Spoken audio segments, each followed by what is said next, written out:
आज बनवूया आपण फणसाच्या बियाची भाजी। छान खाण्यासाठी लागतात।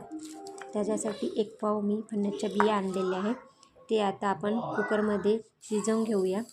त्यासाठी मसाले खोबरं, जिरं, अद्रक, 7-8 लसूण पाकळ्या आणि कोथिंबीर।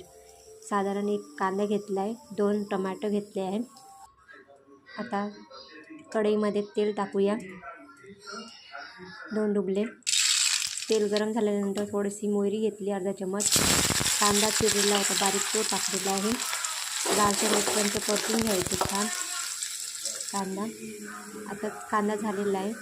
जे वाटण तयार केलं होतं, खोबरं जे भाजून घेतलं होतं, सांबार, अद्रक, लसणाची पेस्ट वगैरे एकत्र करून टाकलेली आहे। टमाटर घेतला होता बारीक चिरून, ते पण छान मिक्स करून घेऊया।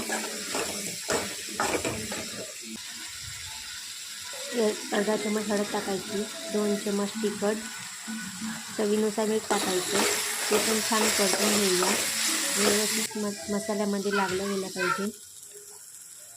तेलामध्ये फ्राय झाल्यानंतर थोडं पाणी टाकून टमाटर वगैरे शिजवून घेऊया। प्लेट झाकून मसाला शिजवून घ्यायचं आणि हे वाफवून त्याची बियाची साल काढून घेतलेली आहे। छान 2 भाग केलेले आहे बियाचे। बघू शकता मसाला छान शिजलेला आहे, तरी पण सुटलेली आहे। आता ज्या बिया घेतल्या होत्या त्या टाकूया। वरची साल काढून टाकायची। आता छान परतून घ्यायचं। थोडा वेळ परतत राहायचं तेलासोबत। गरजेनुसार पाणी टाकायचं, तुम्हाला जेवढा रस्सा लागतो तेवढा।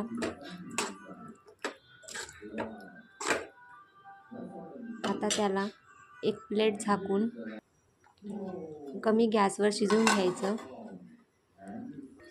एक उकळी आली की उतरवून टाकायचं। बघू शकता छान तरी आलेली आहे, आपली भाजी तयार आहे।